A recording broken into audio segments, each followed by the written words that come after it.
আমি একটা ভাবনার দিকে নিয়ে যেতে চাইতেছি।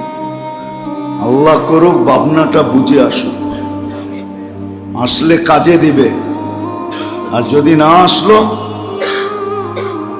তাহলে আফসোসও কাজে দিবে না, আফসোস। এই জন্য হাদিসে আছে জান্নাতে যাওয়ার পরও মানুষ আফসোস করবে, কোনো কাজে দিবে না। নাইলে এই শব্দ হাদিসে আসতো না, লা ইয়াতাহাসসার আহলুল জান্নাতি ইল্লা আলা সাআ মাররাত বিগাইরি যিকরিল্লাহ। জান্নাতে যাওয়ার পরেও অনুতাপ হবে, অনুশোচনা হবে, ভাবনা হবে, মানুষ ভাববে,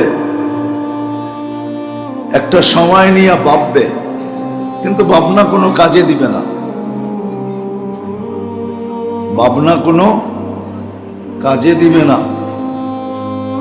কিন্তু আজকে যদি ধ্যান দিয়ে শুনি তো কাজে দিবে। কথা শুরু এটাই ছিল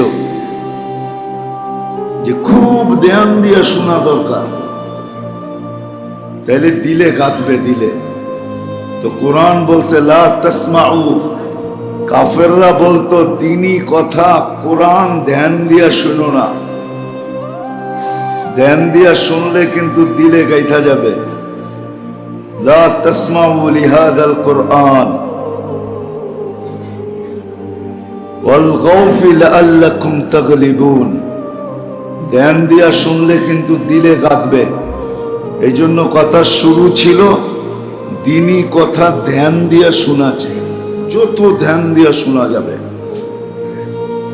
সাথে সাথে ভাবা চাই, চিন্তা করা চাই, চুপচাপ চিন্তা করা চাই। কে বলতেছে এটা না, কি বলতেছে এটা চিন্তা করা চাই।